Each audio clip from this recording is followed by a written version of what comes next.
오늘은 마태복음 28장 우리가 잘 아는 말씀으로 은혜를 나누려고 합니다. 무엇을 할 때 이렇게 계획을 세워서 여러분 하시죠? 마찬가지로 헌금을 드릴 때도 계획을 꼭 세우시기를 바랍니다. 예전에 우리들의 어머니들은 토요일이면 다리미로 헌금 그 돈을 데려서 헌금하셨죠? 우리도 계획을 세워서 하시기를 바랍니다. 그냥 그날 생각나는 대로 하지 마시고 미리 정하세요. 그리고 준비하세요. 그래서 헌금 드리십시오. 그게 헌금입니다. 먼저 주일 헌금하시기를 바랍니다. 이것이 기본이에요. 그리고 거기에다 하나님이 하라고 하신 11조, 그리고 감사할 때 감사헌금, 선교, 또 구제, 건축헌금을 거기다 더하실 수 있으세요. 신앙은 돈주머니에 회개에 달려있다는 말을 많이 듣습니다. 여러분의 믿음은 돈주머니가 회개하는가에 달려있다. 그냥 지나가는 말처럼 들리지만 결코 그렇지 않습니다. 신앙생활은 마음과 몸으로만 하는 것이 아니라 물질로도 해야 합니다. 주님이 베풀어 주신 은혜에 감사하실 수 있으세요? 말로만요? 그렇지 않거든요. 그리고 하나님이 세상에 무엇보다 귀하세요? 정말 그렇습니까? 돈보다 귀하십니까? 그래서 헌금을 드리는 겁니다. 하나님은 결코 돈보다 못한 분이 아니시다. 하나님을 세상 무엇보다 높인다는 믿음의 고백이죠. 헌금은 하나님께 드리는 것인 만큼 조금 부담되셔야 합니다. 여러분 맥도날드 가는 수준으로 생각하시면 헌금이 안 됩니다. 부담이 되셔야 돼요. 이거 부담되는데 헌금입니다. 그리고 내가 선교에 힘쓰겠다는 마음을 가지시고 매달 정하세요. 정하셔서 하시면 좋습니다. 목사님, 저는 가난한 과부입니다. 없습니다. 압니다. 작은 돈이라도 최선을 다하십시오. 그게 헌금이 되는 겁니다. 그렇지 않으면 헌금이 안 됩니다. 내기는 하지만. 잘 아시는 것처럼 하나님은 절대로 여러분 돈을 얻어 잡수시지 않습니다. 가난하지가 않으세요. 반드시 은혜와 복을 주십니다. 이것이 믿음의 선배들의 간증이고 일제시대 한국 전쟁을 지난 우리 선배들의 간증이고 저의 짧은 인생 간증입니다.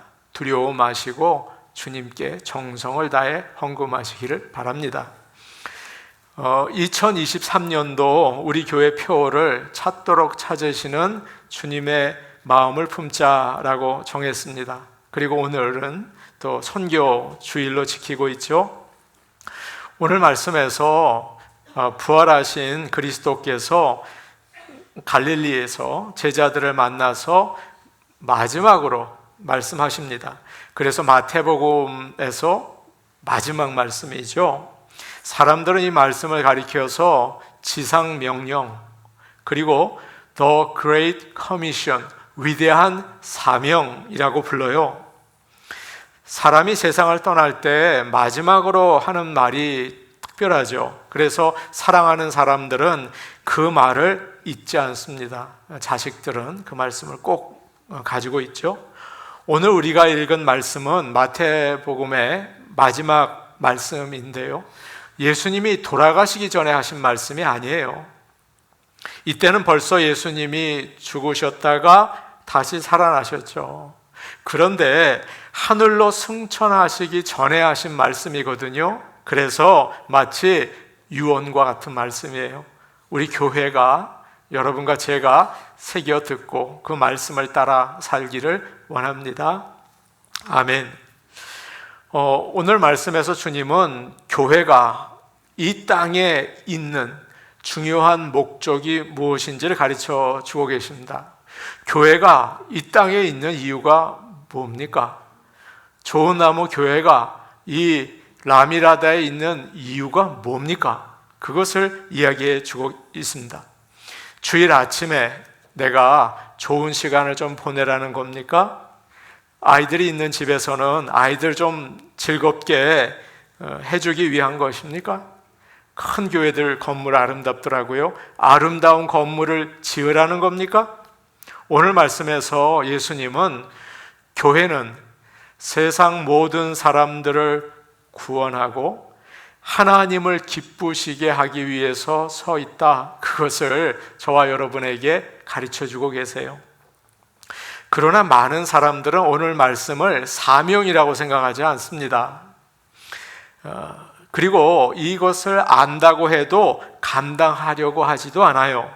자신들의 이익이나 필요에 관심을 가지고 교회에 나오는 사람들이 많다고요. 시간이 나면 편할 때 예배 드리고 또 말씀을 듣거나 무슨 행동을 해도 자기 생각에 맞는 거는 받아들이고 그렇지 않으면 저게 뭔가 무시하는 분들이 계시죠. 믿는 사람들에게 교회가 존재하는 가장 중요한 목적이 뭡니까? 라고 물어보면 뭐라고 대답할까요? 오늘 아침에 여러분에게 여러분 교회가 왜 있습니까? 라고 여쭤보면 여러분 뭐라고 대답하시겠습니까? 오늘날 많은 사람들은 친교라고 얘기를 합니다. 많이 그래요. 교회에서 믿는 성도들끼리 서로 사랑하고 사귀는 거를 예수님은 제일 좋아하십니다. 그래요. 그래서 교회에서 가족들을 위한 프로그램도 만들고 또 성도들을 위한 재밌는 프로그램도 만들어야 된다고 생각합니다. 여러분 맞습니다. 맞아요. 이 말이 맞아요. 교회가 친교가 꼭 있어야 합니다. 또 어떤 사람들은 교회의 목적이 하나님의 말씀을 잘 전하는 거라고 생각을 합니다. 성도들이 성경 말씀을 잘 이해할 수 있고 또 그 말씀대로 살 수 있도록 도전도 주고 가르쳐야 된다고 생각하죠. 여러분 이것도 교회가 꼭 해야 할 일이죠. 맞죠? 마지막으로 어떤 사람들은 하나님을 찬양하는 것이 교회의 가장 중요한 목적이라고 생각합니다. 아마도 찬양팀에게 물어보면 이렇게 대답할지 모르겠어요. 우리는 하나님을 찬양하기 위해서 창조되었습니다. 그래서 교회는 찬양하면서 하나님을 높이고 영광을 돌려야 합니다. 라고 이야기하시겠죠. 다 맞는 말이에요. 딩동댕입니다. 다 중요합니다. 100점입니다. 교회가 이런 모습을 가지고 있어야 합니다. 그러나 만일 하나님께서 믿는 자들이 서로 사랑하고 친교하는 것을 가장 중요하게 생각하셨다면 어떻게 하실까요? 곧바로 천국으로 데려가시겠죠. 거기는 죄도 없고 사람들이 싸우지도 않아요. 완전한 친교를 누릴 수 있거든요. 너희 친교하기 원하냐? 빨리 가자. 전부 다 데리고 천국 가시겠죠. 만일 교회가 가장 중요한 목적이 말씀을 가르치는 거라면 하나님은 어떻게 하시겠습니까? 가장 먼저 천국으로 데려가실 거예요. 천국에서는, 이 땅에서는 아무리 말씀을 제가 잘 전해도 모르는 게 많아요. 이게 무슨 뜻인가? 성경 왜 이렇게 어렵나? 그런데 천국에서는 완전히 알고 이해하고 살 수 있어요. 그렇지 않습니까? 그리고 하나님을 찬양하는 것이 중요하다면 역시 하나님께서 우리 모두를 곧바로 천국으로 데려가실 겁니다. 천국에서는 영원하게 완전하게 하나님을 찬양할 수 있지 않겠습니까? 그렇다면 이것도 저것도 아니라면 교회가 이 땅에 존재하는 가장 중요한 이유가 뭘까요?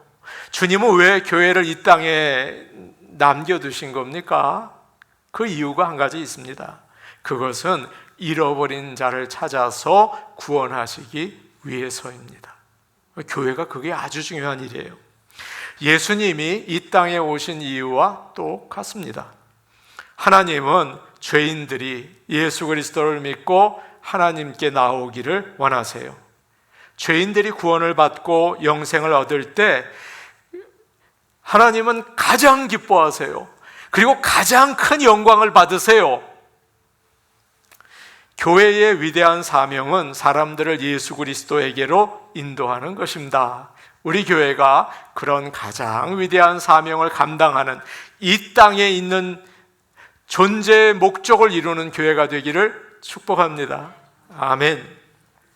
그 일을 위해서 믿는 자들이 이 땅에서 서로 사랑하고, 그 일을 위해서 믿는 자들이 이 땅에서 하나님 말씀을 배우고 하나님을 찬양하는 거죠. 그래서 교회는 잃어버린 자를 구원하는 사명을 준비하는 모임입니다. 내가 잃어버린 영혼을 예수님께로 인도하는 일에 관심이 없다면, 내가 예수를 올바로 믿는지, 내가 이 땅에 남아있는 목적이 무엇인지 다시 생각해 보시기를 바랍니다. 오늘 다시 한번 우리가 이 땅에 남아있는 이유를 생각하고 주님이 주신 사명을 잘 감당하는 저와 여러분 되기를 기도합니다. 아멘. 한경직 목사님께서 살아계실 때 설교하신 설교 중에 나오는 예화입니다. 어느 교회의 목사님이 처음 부임하셔서 사역을 시작하셨습니다. 1년 동안 아무리 열심히 말씀을 전하고 신방을 해도 교회가 냉랭한 거예요. 그리고 한 사람도 새로 믿는 사람이 없었습니다. 목사님은 기도하다가 장로님들 모인 당회에서 이런 말을 했습니다. 제가 교회에 와서 섬긴 지가 벌써 1년이 되었습니다. 그런데 교회가 부흥하지 않았습니다. 그리고 구원을 얻는 영혼이 하나도 없었습니다. 제가 어떻게 목회 일을 할 수 있겠습니까? 죄송하지만 목회를 그만두겠습니다. 그랬어요. 그러자 장로님들이 깜짝 놀라면서, 목사님, 그게 무슨 말씀입니까? 목사님은 지난 한 해 동안 좋은 설교를 하셨고 우리는 많은 은혜를 받았는데 목사님, 그게 무슨 말입니까? 라고 이야기를 했어요. 그러자 목사님이 다시 말했습니다. 사실은 제 생각에 저만 그만두는 게 아니라 여러 장로님들도 같이 그만두시면 좋겠습니다. 기도회나 주중 예배를 보세요. 성도들이 점점 줄어들지 않습니까? 그리고 장로님들 가운데 한 사람이라도 전도해서 우리 교회 구원받은 사람이 있습니까? 그러자 장로님들이 모두 머리를 숙이고, 목사님 죄송합니다 라고 대답을 했어요. 주님이 우리에게 명령하신 말씀은 모든 민족에게 가서 복음을 전해라, 내가 가르친 것을 전해라 라고 하셨는데, 우리가 교회의 목사와 장로가 되어서 이 명령을 감당하지 못하면서 자리만 지키고 있습니다. 이거 되겠습니까? 차라리 우리가 그만두고 사람들이 와서 일을 하면 교회가 부흥될 수도 있지 않겠습니까? 라고 이야기를 했어요. 그러자 장로님들께서 모두 눈물을 흘리며 회개를 하고, 우리가 먼저 주의 명령을 순종하겠습니다 라고 이야기를 하셨다고 해요. 다음 날 그 중에 한 장로님이 가게에 나가자마자 자기 아래에서 일하는 젊은 매니저를 조용히 불렀습니다. 할 말이 있으니까 오피스로 잠깐 오세요. 10년 동안 함께 일하면서 다른 이야기는 다 이야기하는데 전도를 한 적이 없었습니다. 이 사람은 비즈니스 모임인 줄 알고 들어갔습니다. 장로님이 그 매니저를 보면서 말했어요. 대단히 미안한 말을 내가 좀 하겠소. 내가 당신과 10년을 같이 일하면서 다른 이야기는 다 했지만 믿음에 대한 말은 한 번도 한 적이 없어. 내가 장로인데 참 부끄럽소. 온 천하를 얻고도 자기 생명을 잃으면 아무 소용이 없다고 하는데, 우리가 이렇게 열심히 장사만 해서 돈 벌면 뭐 하겠소? 우리 영혼을 구원하는 게 가장 중요하지 않소? 자네 예수 믿어? 라고 물었습니다. 그러자 그 사람이, 제가 어렸을 때 주일학교 다녔습니다. 그런데 제가 지금까지 신앙생활을 못했습니다. 장로님이 간절히 권면하고 또 기도해서 교회에 나왔다고 합니다. 그때부터 그 교회가 은혜를 받았대요. 온 교회가 부흥의 불길이 시작되었다는 것입니다. 한경지 목사님 설교에서 제가 예화를 나왔습니다. 사랑하는 여러분, 복음을 전하는 것이 우리 교회는 여러분과 저죠. 우리 교회가 해야 할 가장 중요한 사명입니다. 위대한 사명이에요. 모두 깨어서 주님의 그 명령에 응답하는 교회가 되기를 간절히 원합니다. 아멘. 19절 말씀 우리 같이 볼까요? 19절 말씀입니다. 함께 보십니다. 시작. 그러므로 너희는 가서 모든 민족을 제자로 삼아 아버지와 아들과 성령의 이름으로 세례를 베풀고, 가장 위대한 사명의 첫 번째는 하나님이 보내시는 곳으로 가는 것입니다. 그런데 여러분, 가는 게 생각보다 쉽지 않아요. 사람들은 항상 익숙한 곳에 머물고 싶어 하기 때문입니다. 관성의 법칙이 적용되는 거예요. 그러나 하나님은 아브라함도 보내고 요셉도 멀리 보내고 다니엘을 완전히 멀리 보내고 다 떠나보내셨습니다. 우리는 주일마다 함께 모여서 예배드리고 친교하고 봉사를 합니다. 그러면서 그리스도의 몸인 교회를 세워나가죠. 그러나 잘 모이기만 하면 안 됩니다. 세상으로 나가야 합니다. 유명한 복음 전도자인 루이스 팔라우라는 목사님이 이렇게 말씀했습니다. 교회는 거름과 같다. 쌓아놓으면 냄새가 아주 지독한 냄새가 난다. 그러나 골고루 뿌리면 세상이 아름답게 변한다. 와, 기가 막힌 말씀이죠. 믿는 사람들도 모여 놓으면 냄새가 납니다. 썩어요. 싸워요. 편안하지 않아요. 교회가 모이기만 하고 흩어지지 않으면 반드시 문제가 생깁니다. 그러나 세상으로 그 뜨거운 마음을 가지고 나아가면 사람들을 살리게 됩니다. 교회도 건강해지는 것입니다. 하나님이 세상을 이처럼 사랑하사 독생자를 주셨으니 세상을 사랑하셨어요? 우리는 세상으로 가야 합니다. 주님은 내가 어디에 있으니까 너희들 이리로 오라 부르지 않으셨어요. 주님은 사람들이 있는 곳으로 가셨습니다. 세상으로 가셨습니다. 그것이 산이기도 하고 바다이기도 하고 어느 사람 집일 수도 있고 거기에 가셔서 복음을 전하셨습니다. 또 주님은 제자들에게 너희는 세상의 빛이다. 너희는 세상의 소금이다 말씀하셨어요. 주님이 우리의 머리가 되시기 때문에 우리는 믿지 않는 자들에게 나아가는 훈련을 받아야 합니다. 그런 우리 교회가 되기를 원합니다.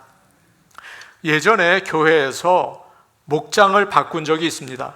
목자도 바꾸고 목원들도 바꾸고 완전히 바꿨습니다.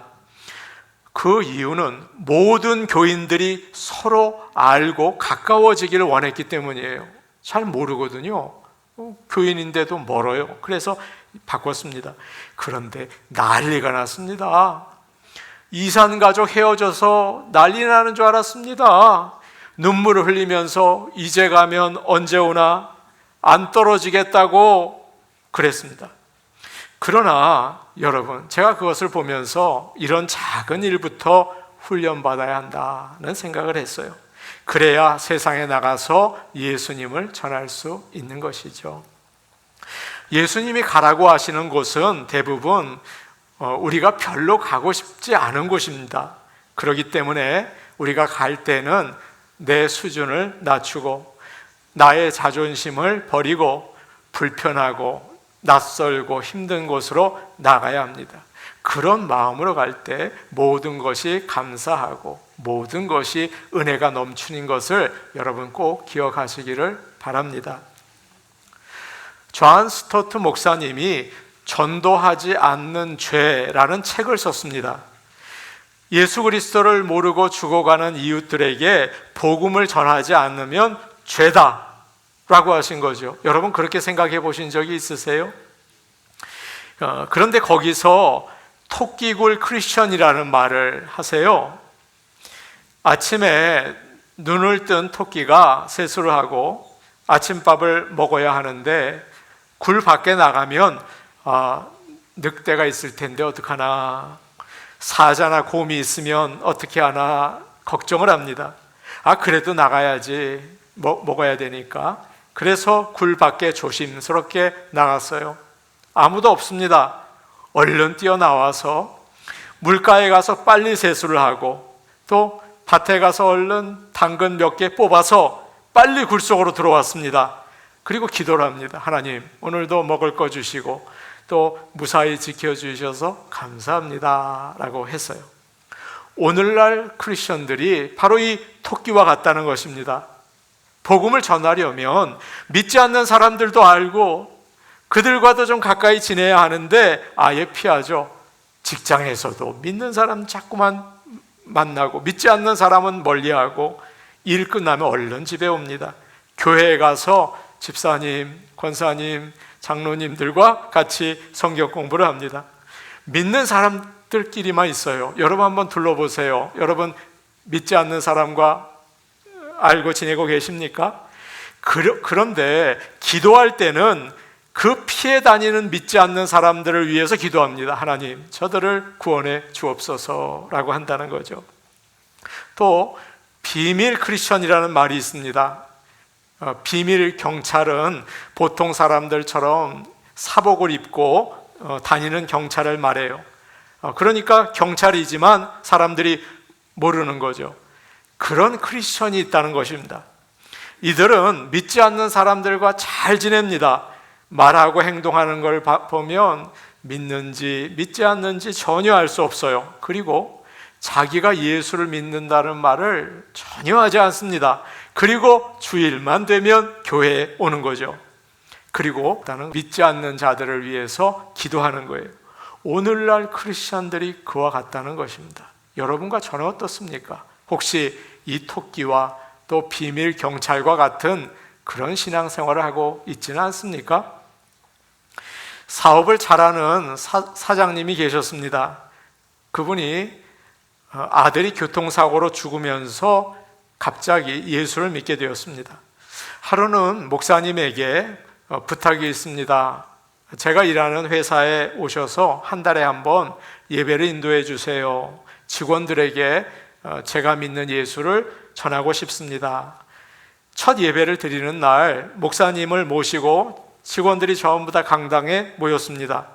사장님이 열심히 생겨서 찬송가를 카피해서 전부 다 직원들에게 나누어 주었습니다. 오늘 목사님이 오셔서 예배를 인도하실 텐데 여러분 잠자지 마시고 말씀을 꼭 들으세요. 예배가 시작됐습니다. 근데 직원들이 찬송가를 너무 우렁차게 부르는 겁니다. 성경을 읽는데도 아멘 그러는 거예요. 사장님이 너무 놀라서 끝나고 나서 직원들을 불렀습니다. 여러분 중에서 예수 믿는 사람 손 들어보세요. 거의 다 들더래요. 깜짝 놀랐답니다. 그래서 사장님이 화가 났습니다. 야, 이 나쁜 놈들아, 너희가 나와 몇십 년 일을 하면서 예수를 믿으면서도 어떻게 나에게 한마디도 하지 않냐? 너희들이 벙어리냐? 라고 했다는 겁니다. 사랑하는 성도 여러분, 우리는 어떻습니까? 교회 울타리 안에서 주일날 교회만 열심히 오고 있지는 않습니까? 오늘 주님이 우리에게 말씀하세요. 너희는 가서 모든 민족으로 제자를 삼으라. 믿지 않는 자들에게도 우리의 마음을 여세요. 그리고 조용히 예수 그리스도를 전할 수 있기를 바랍니다. 나를 위해서 십자가에서 돌아가신 주님, 우리에게 영원한 구원을 주실 그 예수 그리스도를 전할 수 있는 능력을 하나님께서 주실 줄로 믿습니다. 아멘. 19절과 20절 말씀 우리 같이 볼까요? 19절, 20절 말씀입니다.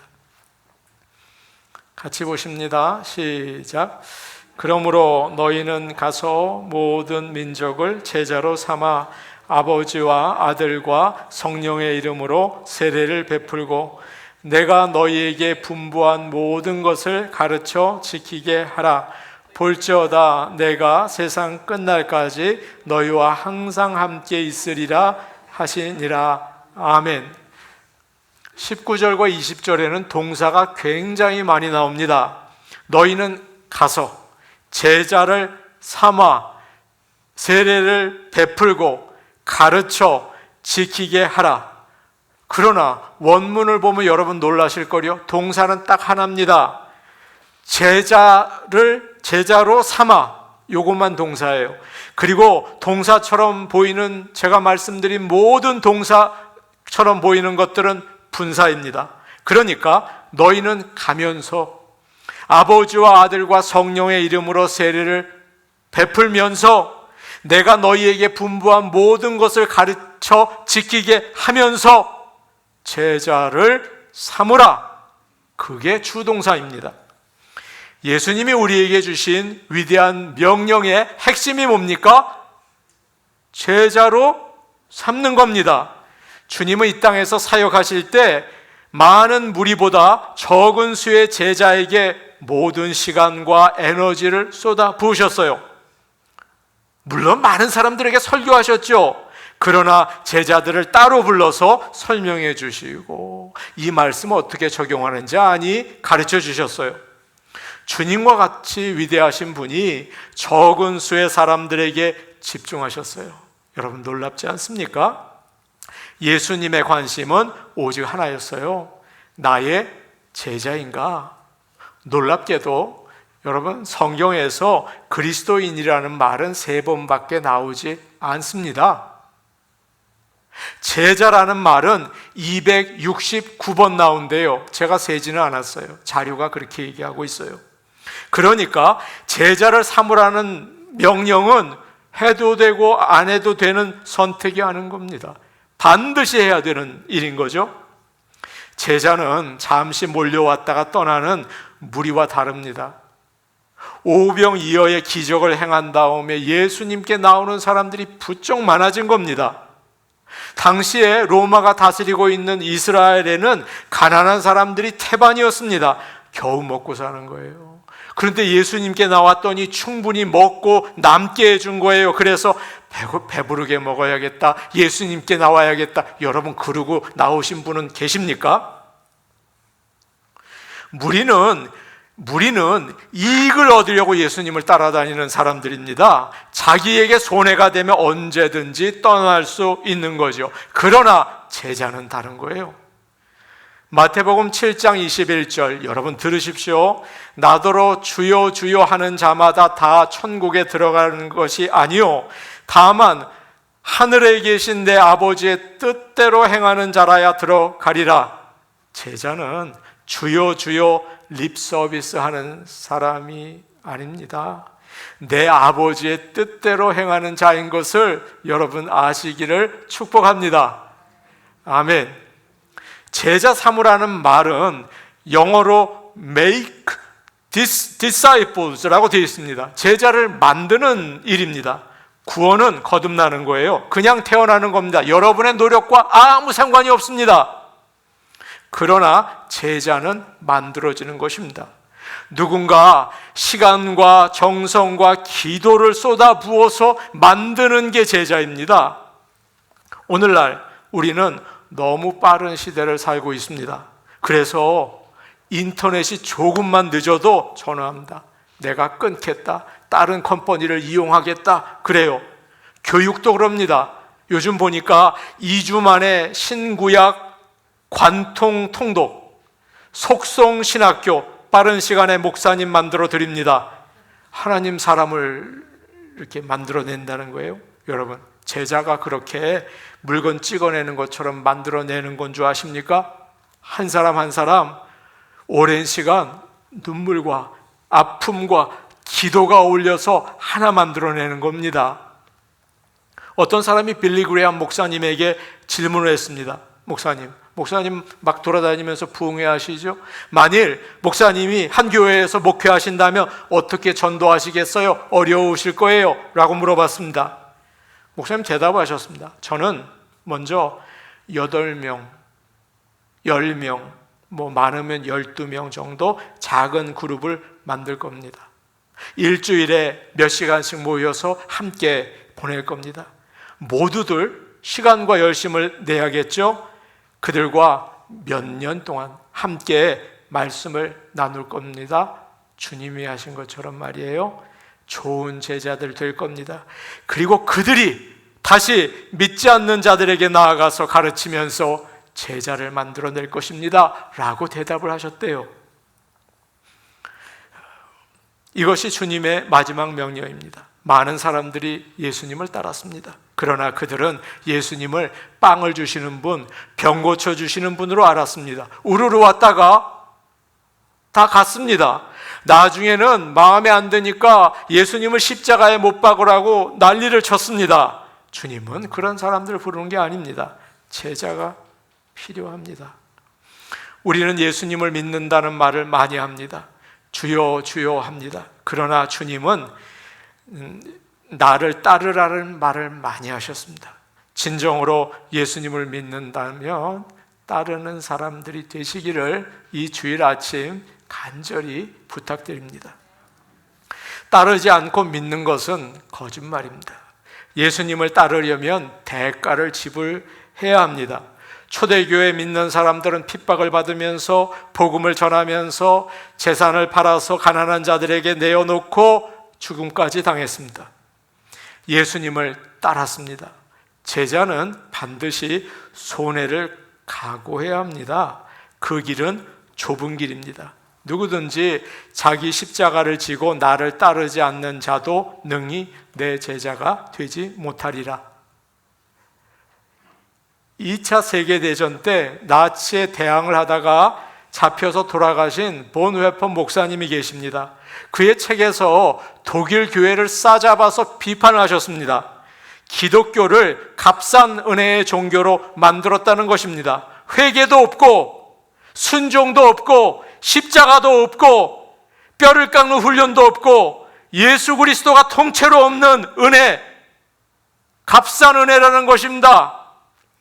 제자란 그저 마음에 끌려서 교회에 가고 설교가 마음에 들어서 다니는 그 정도가 아닙니다. 인생을 걸 만큼 귀한 것입니다. 그것을 발견하는 것입니다. 오늘날 예수를 대충 믿고 싶어하는 사람이 부쩍 많아졌습니다.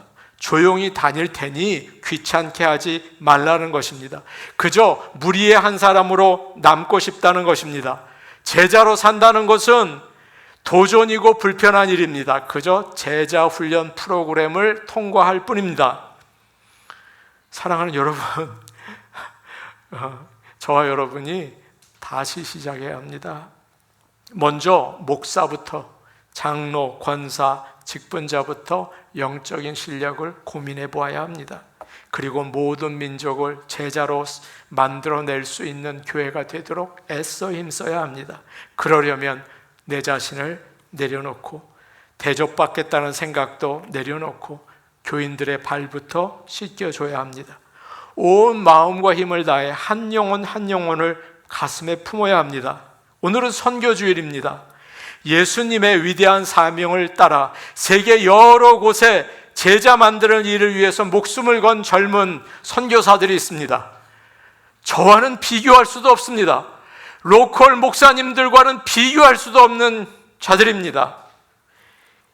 이것은 그분들만의 사명이 아니라 여기 있는 저와 여러분에게도 주신 주님의 사명입니다. 그래서 힘을 다해서 그분들을 후원하는 일을 하기를 원합니다. 기도해 주십시오. 그분들이 원하는 건 돈이 아니라 기도입니다. 물론 물질로도 도와주십시오. 주님이 남기신 마지막 말씀, 교회가 이 땅에 존재하는 목적 우리가 다시 알고 전도와 선교에 힘쓰는 살아있는 주님의 교회가 되기를 축복합니다. 아멘. 우리 같이 기도하시겠습니다. 오늘 오신 하나님 아버지, 예수님께서 승천하시기 전에 말씀하셨습니다. 그러므로 너희는 가서 모든 민족을 제자로 삼아 아버지와 아들과 성령의 이름으로 세례를 베풀고 내가 너희에게 분부한 모든 것을 가르쳐 지키게 하라. 예수님을 믿는다고 하면서 나만 생각하고 믿었습니다. 하나님, 이 시간 부족한 종이 말씀을 전했는데 역사하옵소서. 제자들을 만들어 주시고 제자를 세우고 복음을 전하는 교회로 바꾸어 주시옵소서. 예수님의 이름으로 기도하옵나이다. 아멘.